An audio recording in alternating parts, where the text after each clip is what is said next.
Minahan. Welcome to Talk Cosmos, the show where Sue Minahan and her panel of guests bring you leading-edge astrology conversations through a journey of soul growth patterns connecting astrology's energetic cycles. Get ready to understand your path in the cosmic roots of the stars.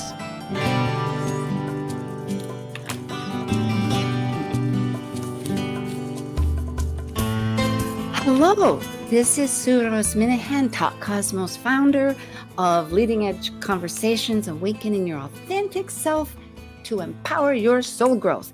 And today is September 18.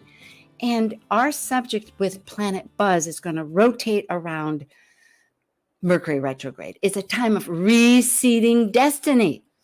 There's a lot of calls to it, a lot of energies happening, and this panel is stellar, and it's going to really contribute a lot of good thought for us to think about, because what is a retrograde except a time to review, check it all out again. And in fact, it's not just Mercury on this little path, but all the planets, just about, except for the other two personals, which are Venus and Mars, the cosmic lovers. They've got their story. It's not necessarily in the same connected as we would think. I mean, just playing off that idea of energies that like to assert and receive, which they do, but it has a relationship.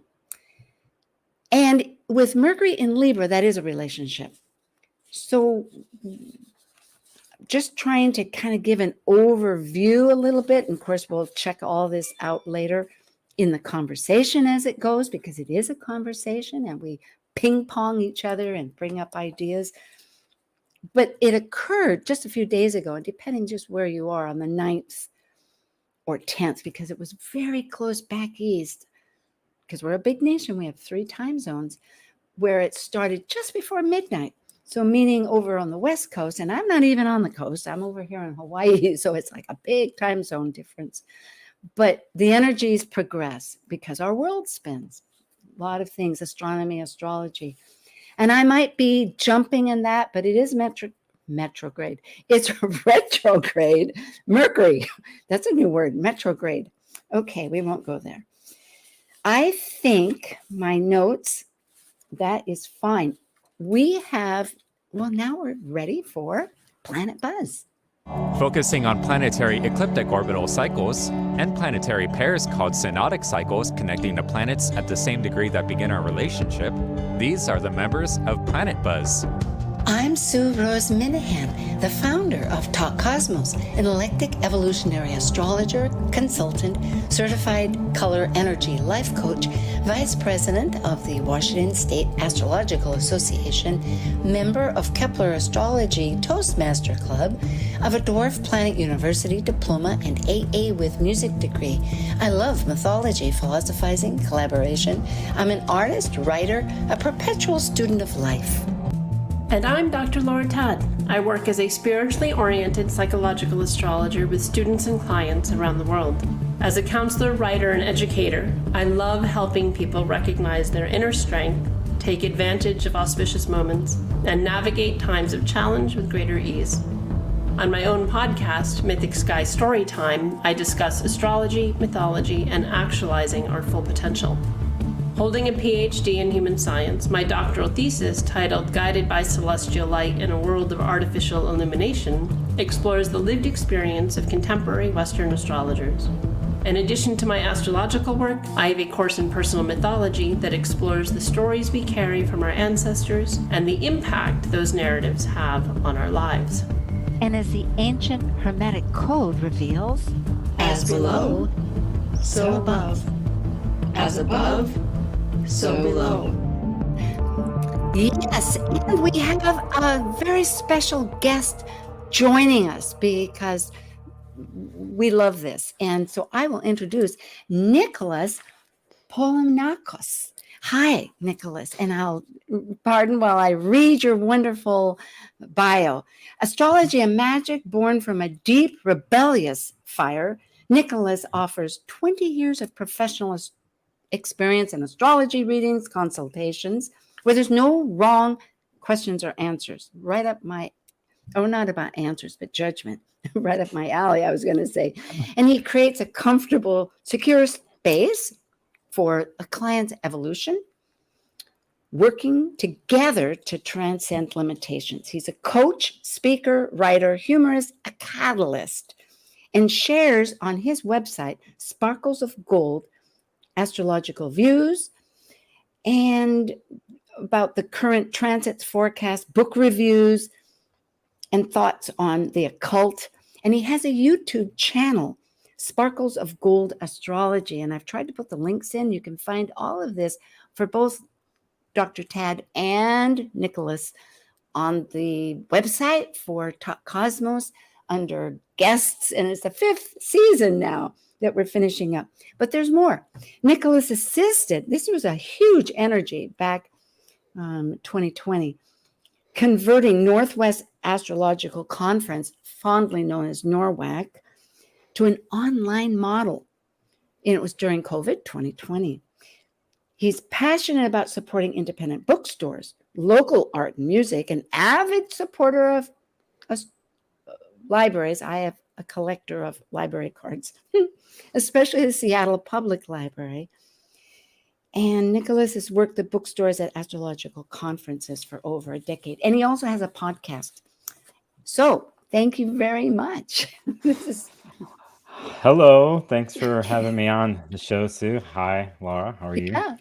I get spoiled with the recording announcements, but I'm trying not to trip. It's always exciting, though, to feed in. So good. Here we are about this event that we're experiencing, right? I know I'm experiencing it daily, a retrograde. Any immediate thoughts? Go ahead. I mean, I think it's always interesting there's the collective experience of it, but also knowing where it lands in our own chart, because it's like, yeah, this has been a particularly wonky one, but it's only showing up for me in my work where it's really impacting things. And that's where it retrograded, is in my 10th house. And it's like interpersonal stuff. That's fine. That communication's going well. Technology, when it comes to work, it's been driving me crazy. Well, I'm born with it sorry, Nicholas, I was just going to say something. I was born with it retrograde, and I have discovered that all retrogrades impact me tremendously. But then Mercury in Gemini rules my chart retrograde. So there you go. You were going to say something. Yeah, I find retrogrades interesting. I've had to learn how to use them. In my case, I actually look forward to them. Because I get things done. And a lot of the times it's just things that I have started, or something, let's say I collaborated on, or some sort of project that I didn't finish. And things come back. And it's usually the time where I finish it. I actually sell things during retrogrades. Too. I have my interesting relationship with Mercury retrograde. And just for those listening and watching, I have Mercury in Gemini. So, I'm a very mercurial person. So they just affect me in general. It seems like everyone here is. I think we all have Mercury in Gemini. Yeah. Yours, Laura, is in Virgo. No. Mine's in Gemini, in the 26 Gemini. Gosh, I'm feeling so good. I love this. I have never been with 3 people that consciously, it's all about consciousness, right? This is really great, because I've been having, and I hope I didn't stop you, Nicholas, from following through on. Okay, good. Go ahead.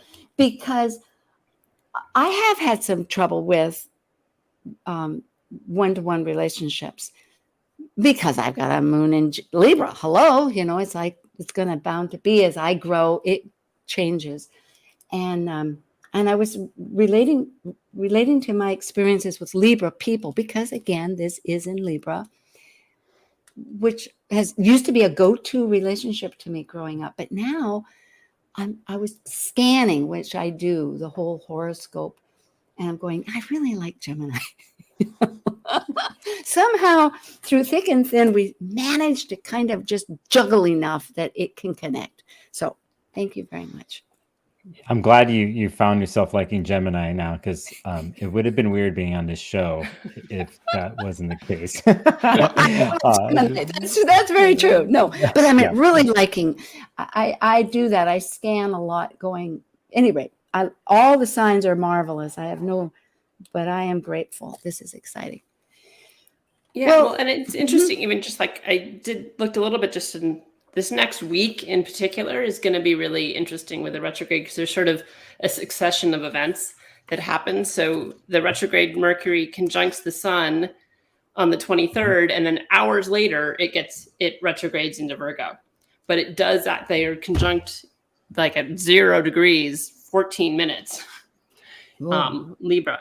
And so that will be on the 23rd. So it'll be interesting to see how that amplifies or how that colors that retrograde when the sun comes in to sort of, I don't know, almost like shine a spotlight on it more, or how that, in terms of in relationship and the focus around the communication and that Libran energy of the other, and how are we receptive or directive or not, or the lack of that reciprocity of that, Libra in its healthiest expression being that receptive, directive energy.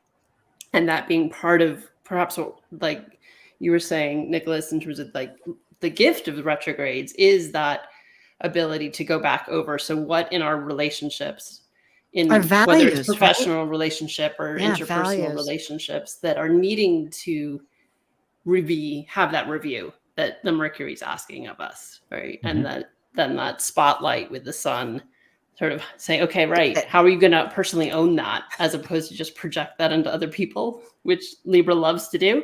That owning that more, as with the sun sort of amplifying, and what's our role in that dyadic communication, accountability, right?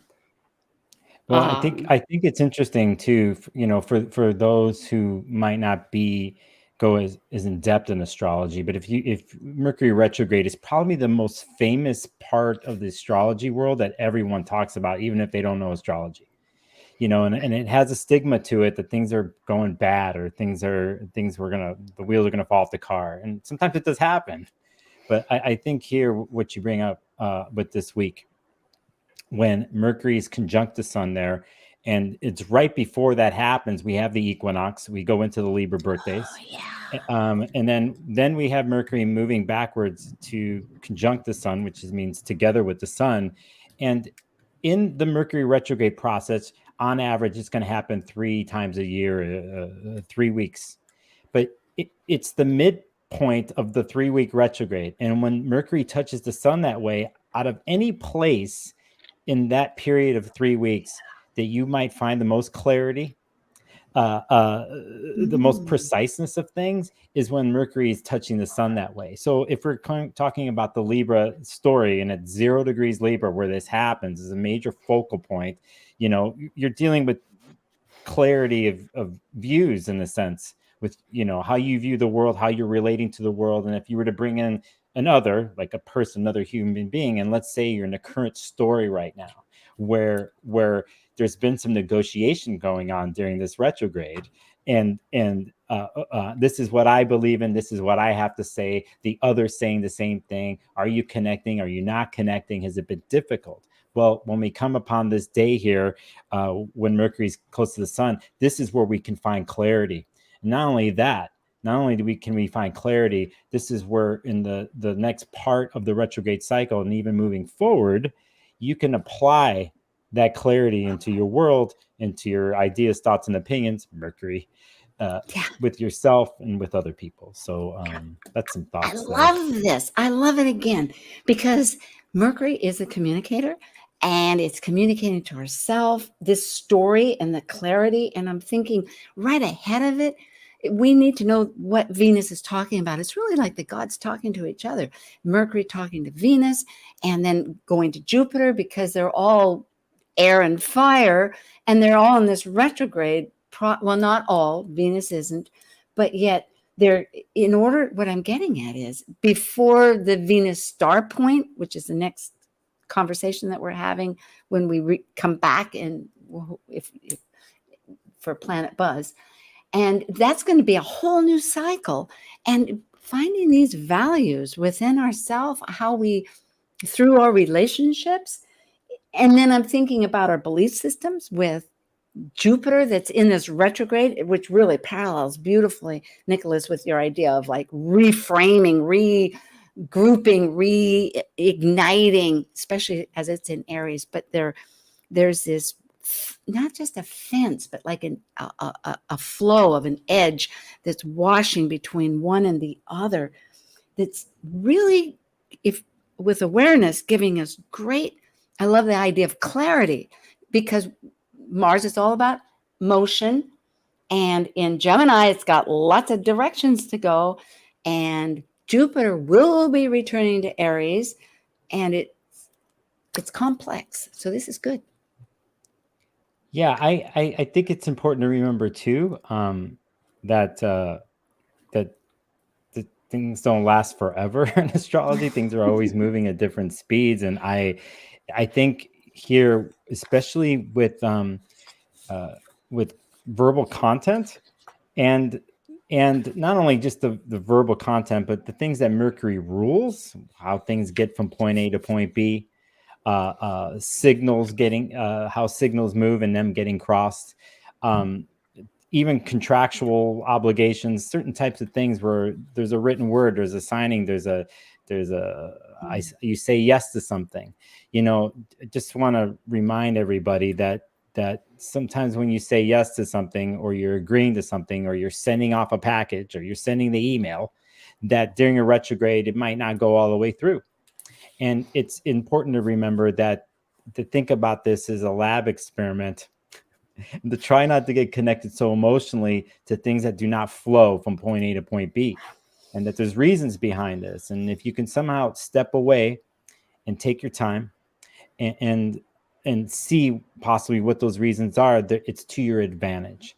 I'm harping on this a little bit because of the stigma that Mercury retrograde gets. So yeah, no, I think that's because there is a lot of fear in the sort of mundane aspect of that, and the people, it's like a little bit of knowledge is a dangerous thing, right? People hear, oh, Mercury's retrograde, oh, you're not supposed to sign contracts. Okay, well then I can't do that. Like, well, you live in modern times. That's often unavoidable. Like, if your job is starting, you have to sign your contract. You can't be like, well, can I sign it in a month? Like, rarely do you have that flexibility. Mm-hmm. But knowing that, like, if there is some, I often recommend to clients, it's like, well, maybe there can be a clause of like, you get to renegotiate. So you get a little buffer of like, to help out with the fact that, yeah, maybe something does go sideways, but you've cushioned it to some degree. Or knowing that when there is miscommunication, that, like you were saying, Nicholas, that there's a reason for it. Okay, let's regroup. Let's rethink about this, which is all about any retrograde is sort of like you put the prefix re in front of whatever the archetype is, right? Mm-hmm. Mercury, you rethink, you re-talk, you re-speak. Mars, we're going to have to react. It's both reactionary and react. And so it can be that opportunity. It's like, oh, you said something you didn't mean to 3 weeks ago. You get to say it again. You get this opportunity to fix it, where maybe if you had said it 2 months ago, it would have been harder to get that opportunity, as opposed to something that took place during the shadow period and then in the retrograde, where that's why it's an awesome time to edit. Anybody who's a writer, right? It's like Mercury retrograde is an awesome time to edit, because that's what it's asking of us.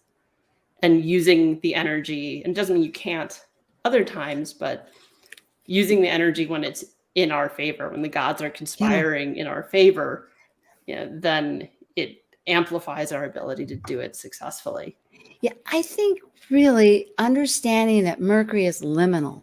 It lives in between the dusk and the dawn. It only comes out into visibility for part of its relationship with our world. And Hermes, the god of Mercury. Okay, Hermes was Greek, and Mercury is what they call now the planet, which is the same god for people's pick, to follow through with that. But Hermes is a psychopomp, and it can travel between the unseen, the death of things, the endings, and bring it to light into matter. The twins were Castor and Pollux. One was mortal and immortal. This goes through as a theme for us to realize that not everything is so linear. I mean, it is this idea of we're in such a materialistic world coming out of all that Earth for 200 years with the great Jupiter and Saturn. And now we're in the air energy. And the first year is really chaotic always because Earth is going, well, it could go on and on. But let's see a chart. Nathan, can we see a chart up here? Okay, very good. Thank you much. And here we have the great event. So it shows here 26th, 27th at, I think you can, for those, not everybody is seeing this. There's some people that are on podcasts, but, and this is from the East Coast. So there's so many relationships. That's the thing. Mercury and Mars and Venus, all our inner planets are really connecting.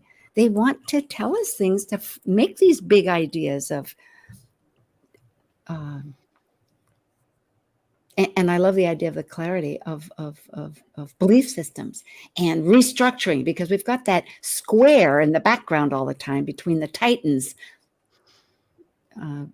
Saturn and Uranus, that will not perfect, but the first 12 days of October are going to be very tight at the same degree, not exact minutes, but degree of 18. For those who are listening, just because the chart that Sue has up here on the screen is actually September 9th, 2022. It's the day that Mercury stationed to go retrograde, as they call it, and Mercury's at 8 degrees Libra. I find it interesting here because in this chart, directly opposite is Jupiter 5 degrees. It just so happens while we're recording this here that we have an exact opposition between Jupiter and Mercury that's happening today. There's 3 of them have happened. There's one's already happened. We're at the 2nd chapter, and it's going to happen again when Mercury starts to move forward in part of the retrograde to meet up with this Jupiter opposition. So for those listening, that's the chart that's up on the screen. And when Sue, you mentioned belief systems, you're obviously talking about Jupiter. So, but I think that's something it's important to talk about here, because whether it's in these personal negotiations we have in our life with ourselves or with the rest of the world, how does one use an opposition when 2 planets are 180 degrees from each other? Because sometimes energies could be on one part of the opposition, like the Mercury side, or then there's the other side, like the Jupiter, and it can go back and forth. But what we like to do is to find the balance in between those two. And we have a major part of that story that's happening today. So, and this makes me realize, okay, they're ruled, as astrology says, in what signs? I mean, by the planets, which is Mars and Venus. And Mars and Venus, which are for people, on either side of Earth, are cosmic lovers, just because, well, one is receptive as a thinking, and I keep repeating myself, I hope it's not too much, assertive. But the point is that they're going to be in a trine when they're both direct at 25 degrees Libra. And that will be, I have a screen on that later. I could jump to it, I think. Here. Nope, right there. The Mercury-Venus conjunction? Yeah. And so I'm thinking that's part of it. I think this feeds into what you're saying, Nicholas, about these rulers want to help us get clarity. This is just after the equinox that you brought up. This is just after Venus goes into this 100-year cycle with Venus, where it's going to be one of our go-to connections, looking at the sun connected with Venus, which is pretty powerful as far as thinking about things of balance, and not just balance, what's balance, but values and love. What are we attracted to? What really matters? Anyway, that I wanted to slip back to that. Shall I go back or forward? Stay?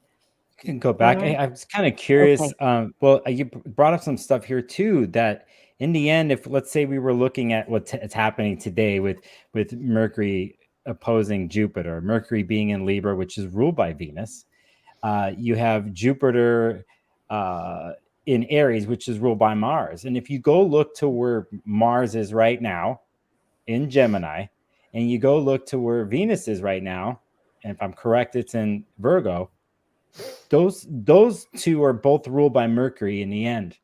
So it's there's all just right now, as we're currently speaking in this retrograde, it is fully Mercury focused. It's going to shift, but I don't know, Laura, what do you think about this? Like, yeah, I mean, I do think that's a good point, that it's part of it. It just it's like Mercury squared instead of like the duality of Mercury that we often see with Gemini. It's like, oh, to the second 12th degree, or like cubed. It's like it's refining all this.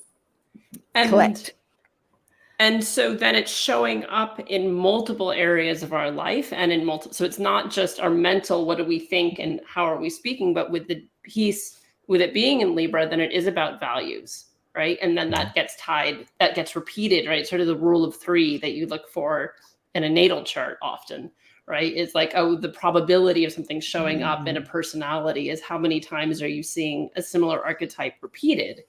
And so we're getting this over and over and over again in the current chart around communicating what's important, what are our values, and are we speaking our truth, right? Which has a lot to do with the Jupiter, right? Jupiter has a lot to do with truth. And so are we speaking our truth? Are we truth to power is part of that, probably with the Mars piece. And so who's speaking, who's being heard with the Libran piece too, I think is part of that. And Virgo can be a bit of that analysis paralysis. So are we talking too much and not saying anything, right? Talking lots of words, but not necessarily saying anything. Could be a vulnerability. There is that. And I'm realizing too with these questions that with Libra, a person can compromise to the point that they're not really being true to themselves. It's a little bit. And so that's a real part of it too, and is realizing whether it's however it is to return back to center, to Nicholas. I hear you. Yeah, you brought up refinement earlier, Sue, and that's the type of thing. Sometimes refinement is a process, just like something you're creating is a process. Sometimes you fumble and it doesn't work out the way it is, and you learn. It could be with the words and your thoughts. Also, to go back to what Laura said here too, I think sometimes we really forget what communication is, because the first thing we think of is what we say, but the other part of it is listening. And so this is the other part of the story, I think. And sometimes there's too many words, like you mentioned, Laura. There's too many things, and sometimes it's about stepping back and just pondering over the words, silence and listening and formulating. And during a retrograde and with other planets that are involved here, there's a lot of impulse with Mars involved here. But I think a good remediation, a good place to go is you can always take a step back. You can always take your time, not get caught up into something and the pacing of something that doesn't feel right. And I think that's important here. Later on, there's several different days here, but Sue, you brought up this chart that's on the screen for those listening. The chart that you had right now, you have a different chart, but earlier you had the Mercury trine Mars. This is happening at the end of October. Okay, so let's go back to that. There's a Mercury 25 degrees. Nicholas, we can do that. How about if we do that right when we come back from the break? Because there's been, such great energy, honesty, reflecting, reworking, even the great stuff of, we can sell stuff. I mean, it doesn't have to be, there can be products out of this whole thing. And there's a collaboration of thought and activity and the process of refinement, because it's all just information gathering. How are we going to sift it out? Thank you. I'm with Dr. Laura Tad and Nicholas Polymenakos.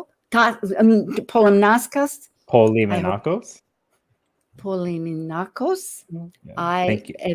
Yes, sir. Yes. Oh, beautiful. I'm a student of language, and believe me, at 5 years old, I had to take lessons for English. So I appreciate this. And we are very grateful to have our panelists and our audience. We'll be back with Talk Cosmos about Mercury, more of it just after this little getaway. Thank you.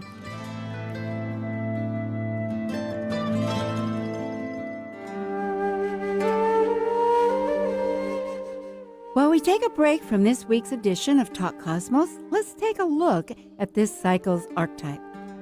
We are currently in the yin period of Virgo. By leaving a cycle based on the creative manifested legacy of our highest creative form, the energy of Virgo completes the last sign below the horizon of the self and requires discernment to perfect oneself through the mental process of critical analysis. As a mutable earth sign duly ruled by Mercury, Virgo refines, heals, or fixes through daily routines, developing skills and services to control nature's chaos and maximize efficiency. This is Martha Norwalk. Every Sunday morning, beginning at 9 a.m., thanks in part to New Pro Supplements, we cover the world of animals. This week, it's an encore presentation of Animal World. Tune in to hear our last healing show with Dr. Nels and his sister Linda Rasmussen with us. Together, they helped callers and their animal friends with emotional and physical issues, and you can receive a surrogate healing just by listening and following Linda's instructions. Join us for Martha Norwalk's Animal World, Sunday morning, 9 a.m. to noon, right here on Alternative Talk, AM 1150. Talk Cosmos brings you leading-edge astrological conversations with hour-long programs each week on KKNW. The show goes live every Sunday from 1 to 2 p.m. Pacific. Talk Cosmos weekly programs are also available to watch live on Facebook and YouTube, along with daily chats throughout the week on the Talk Cosmos YouTube channel.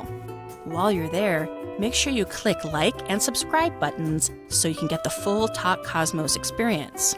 Or, if you'd rather listen to the show archives with audio only, the entire podcast collection since 2018 is available on most podcast carriers. So, grab your coffee, tea, or kombucha and enjoy the show. Talk Cosmos is celebrating its 6th season and has a special gift for everyone listening to the show, a free mini transit reading from your natal chart. This reading can help you discover your life path forward and make you aware of current opportunities and challenges. Talk Cosmos Kaleidoscope Visions panel invites you to participate in this learning experience and to interact with the astrologers reading your chart in 2023 during the monthly Kaleidoscope Visions show. To schedule your mini transit reading, send the show an email at info@talkcosmos.com and find more information about the panel at talkcosmos.com. We look forward to connecting with you for a free natal chart mini transit reading with the Kaleidoscope Visions panel, scheduled every 4th Thursday of the month at 1 p.m. Pacific on Talk Cosmos. Seattle, Tacoma, Antwerp? That's right. We're streamed worldwide on our app and on the web at 1150kknw.com. Okay, we're back. And before we begin, I want to ask both of you, if you have any events that you want to bring up, whether a class or whether your YouTube channel, something like that. So I'll begin with you, Dr. Tad. So I am actually doing something it's an organization in Seattle, randomly, a friend from grad school, but it will be virtual. And I'm not sure if the link is available yet, but I'll give it to you, Sue, when it is. So there's a Creative and Expressive Art Certificate program that a friend of mine from graduate school has a whole certificate training program.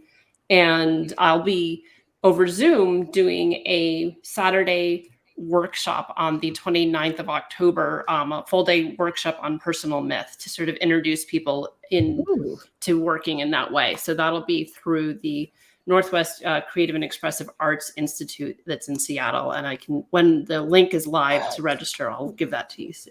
Okay, but also it'll be on your website, I would imagine, yes? Yep. mythicsky.com. And so people, if they ever are curious, how do you find, just go to Talk Cosmos, one more reason, and you can find Laura and find that info. And that's really appropriate. It's right before all this, after so much significance. We go through all the details. Nicholas, My world? Polanacos? Yes, your world. Yeah. No, it's no. You're actually getting it, and you see, I know. That's in mind. See, this is a total retrograde moment happening here right now that you're learning on the fly. For me, my world is I just came back from working and helping put on a huge conference outside of Denver. It was the ESAR conference. ESAR.org is a major astrological organization. I've come back. I took a break from my YouTube channel, my podcast, but I'm right back at it this week. My YouTube channel, Sparkles of Gold Astrology. My podcast is called Sparkles of Gold Astrology Manifesto. What I will be posting here on the podcast are a bunch of interviews that I did actually at that conference and some interviews that I did at the NORWAC conference that happened just outside Seattle. But yeah, I'll be back on my channel here. And also I have my blog pieces that I do and other odd, weird things on my website, sparklesofgold.com.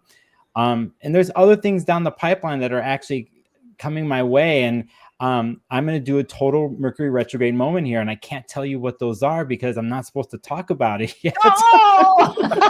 So that's the greatest. This is the tactic that every soap opera or major television thing that Suspense. knows how to wrap people up is they leave you hanging. Okay. I love it. That's what I'm doing right now. Excellent. That's what we like. A little intrigue, but as a promise, right? Reel that bait. Well, thank you both. That's just good. And Nathan, I think we have our screens back again. Oh, thank you much. All right. So back to what is happening here. We just reviewed a whole bunch. October. Well, this is when it ends. So that's somewhat. Yep. Take a look at it. Yeah. I didn't put it. Go ahead. Just for reference, this is October 2nd, 2022, 5 in the morning ish on the East Coast. This is when Mercury stops moving backwards, as they call a station, right? Yes. And starts to move forward. And it happens at 24 degrees Virgo. And just so you know, we were talking about Mercury and Libra this whole time, the three of us, right? Yes. But Mercury keeps going backwards past the sign of Libra, or goes back into Virgo, just for people who are listening and watching. Yeah. Ruled by itself, as we had said. So thank you. I really appreciate that. Yeah. One aspect or energy that's has been working since last year and isn't perfected. That means absolutely, totally, from Earth, because it's still our vision out into the sky. But Saturn and Uranus, right from the 1st to the 12th, are going to be really at both 18 degrees. So that's the old and the new, reconstructing the new. So here the thinking process, or not just thinking, as we've said, but communication, transportation, the inner we communicate within, is going forward, maybe to start really reconstructing some of this.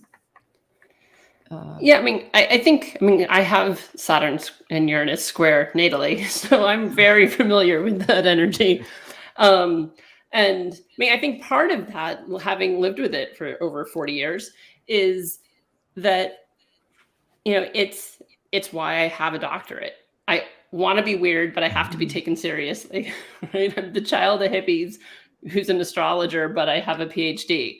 And so it's that tension between the establishment that's Saturn, right, and the old, and the revolutionary energy that is Uranus. And it's not where, if they were in opposition, it's sort of one or the other in this extreme, but the square ultimately is trying to coexist in this tension and have it be a both and, rather than and it can't have the pendulum swing that the opposition is vulnerable to.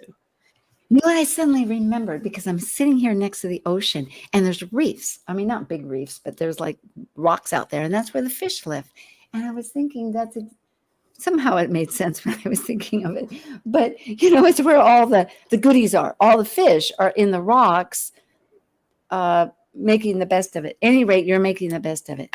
And it's a beautiful thing. It's a good example. And so I think, but so for all of us, we're moving into this, and to be US centric, right? Just looking at what's going on politically. And so this tension of the old and the new and the revolutionary, and how do we not throw the baby out with the bathwater, but there's lots of stuff that needs to change, and that trying to thread that needle of what's needing transformation and how to do it in a way that the floor doesn't give out.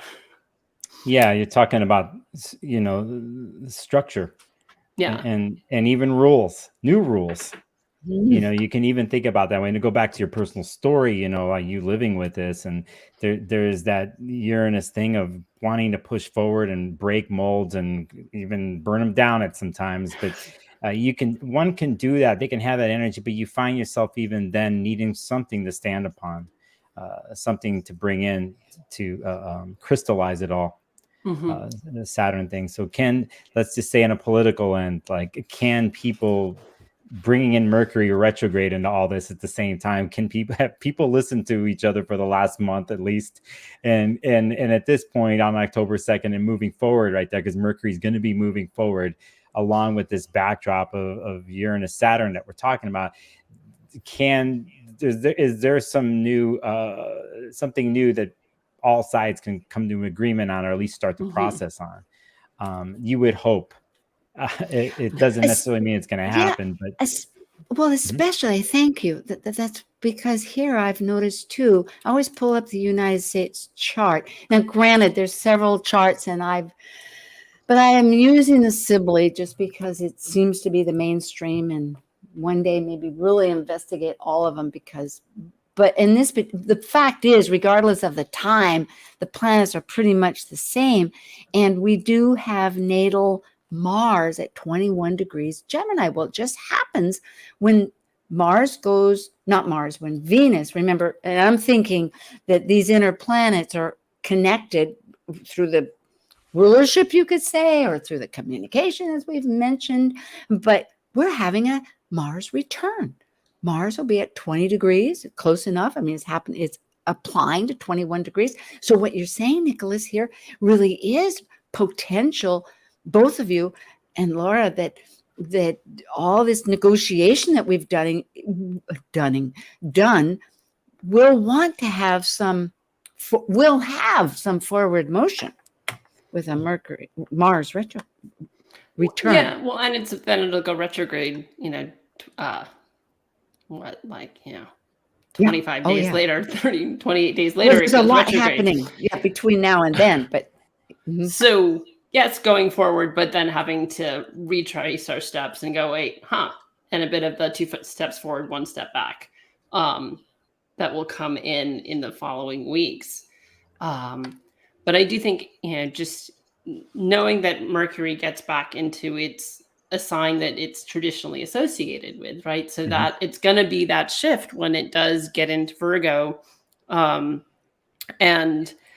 then shortly after it gets into Virgo, it'll conjunct the moon too. So its stint in Virgo is going to be potent. And that, it conjuncts the moon on the 25th and then conjuncts Venus on the 26th, all in this lead up when a planet it slows down right before it changes direction again, right? So just as it's sort of slowing down before it stations, it's having this succession of conjunctions in its sort of last week of this retrograde of the moon and Venus, and amplifying this theme that we've been talking about of how the other planets are tied into this so even though it's interesting, it's like it gets out of Libra, which rules Venus, but then it conjuncts Venus. So we still get back to this piece of communicating what's important to us, or who am I? Are we saying what we mean? Are we? Or is it lip service? Are we trying to appease people, which is very Libran and Venusian sometimes, keeping the peace as opposed to really speaking our truth? And the Virgo energy can help with that because it's so analytical. And so like unpacking stuff, it's like, oh, wait, no, that's having that refinement that's Virgonian of what do I really want to say? What do I really feel? And vocalizing that in the coming weeks. I just we're talking about this, and when we're talking about transit, so on and so forth, I just want to let people know that, we earlier in the summer, we had Venus in Gemini. Okay. I mean, the Gemini birthdays, but we have Venus in Gemini. And if I think about a day that happened, it was July 9th, right? Why do I say that? Well, that's where Venus in Gemini was at 20 degrees.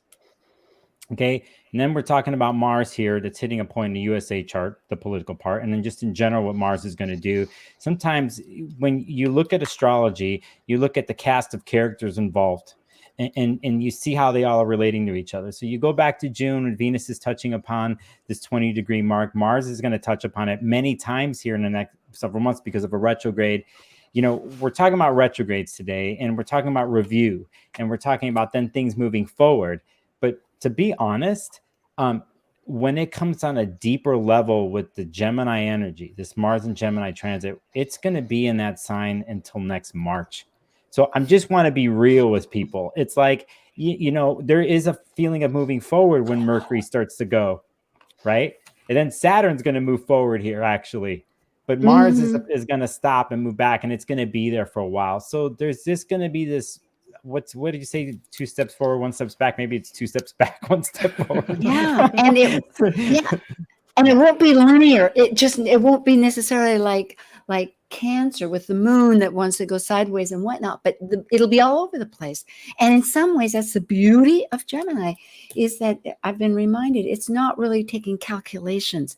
It's experiencing. It's like, it's a little bit like Aries in that sense. It's like, okay, try this out. Nope, not working. Okay, try that out. So it can seem, because it's mutable, eclectic or else confusing if you try to synthesize everything. But through the experience, one gains that knowledge of trying it out and going forward. So I think these are very appropriate, and it is a long session.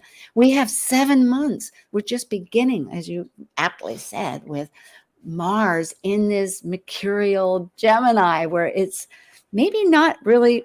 And that's the interesting thing, is that if we go to Hermes, there's mischievousness, as it's been pointed out. In other words, sometimes the universe gives us what we need and want, and it seems like a trick, or it seems like it gets that thing of like deception, but it's not in other words, what we think we want isn't what we need. And the universe gives us a experience otherwise.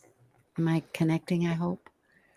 Yeah, no, I think you're connecting. I totally do. I think with something like this, what's coming our way, is patience is key, as always. And some of the things that we've talked about in the beginning of this broadcast today, of patience and taking a step back and review, some of the things you're going to learn in this Mercury retrograde, you get a chance to put into play and remind yourself of all the way until next March here with Mars and Gemini, to be honest.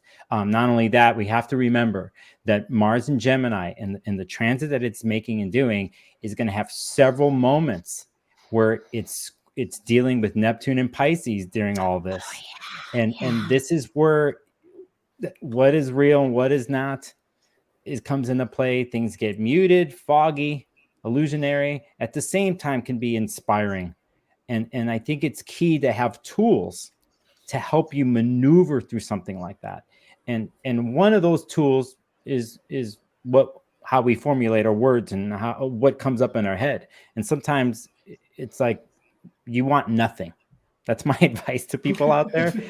Sometimes you don't want anything in your head, and do anything that you can to just, like, in a healthy way, be straight up about that, in a healthy way of just calming your mind and not going too far forward. You have something like Mars and Gemini. It's going to push the ideas, not have any filters at times. And then you're going to bring in something like Neptune and Pisces during this transit till March at certain various points. And you could see how this can get thrown totally off course.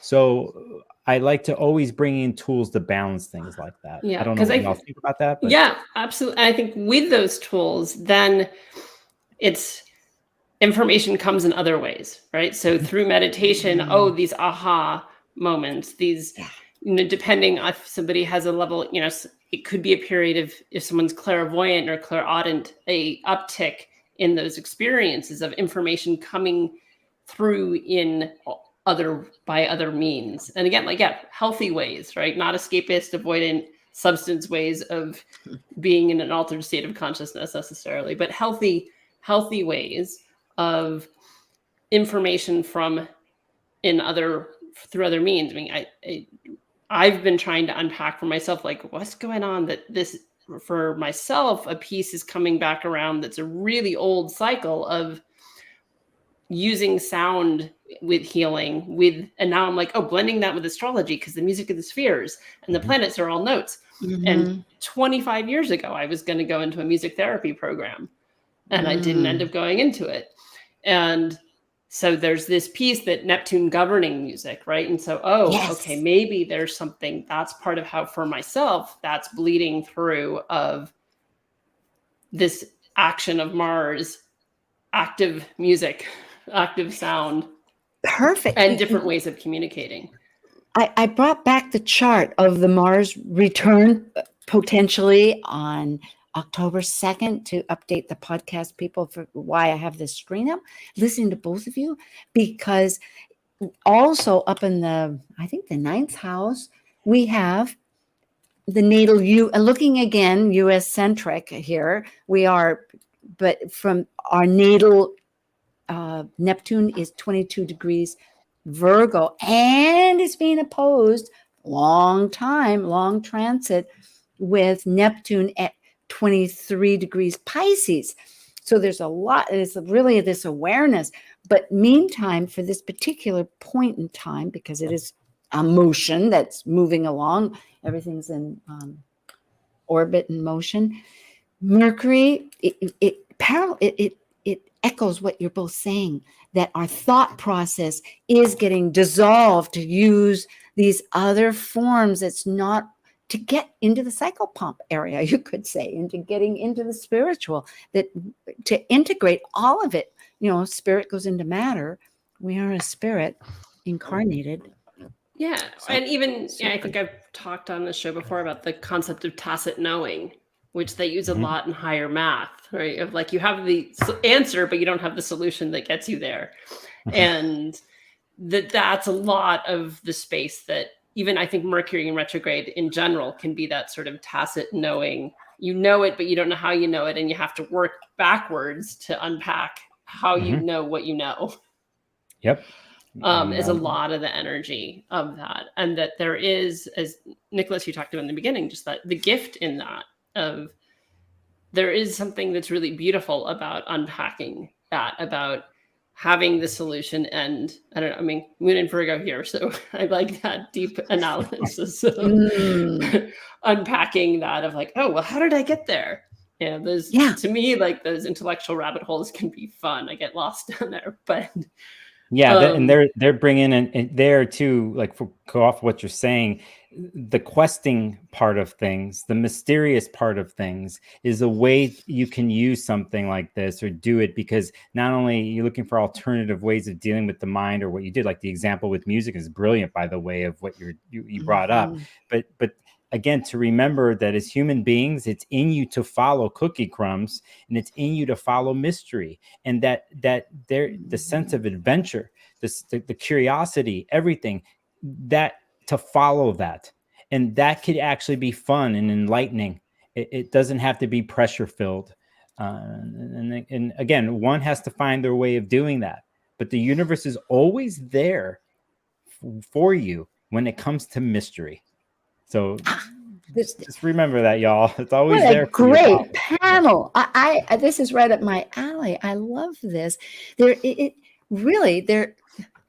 like a potpourri of choices between now and even I'm thinking the next panel in October, because of all these events happening that are just like islands that we're traveling.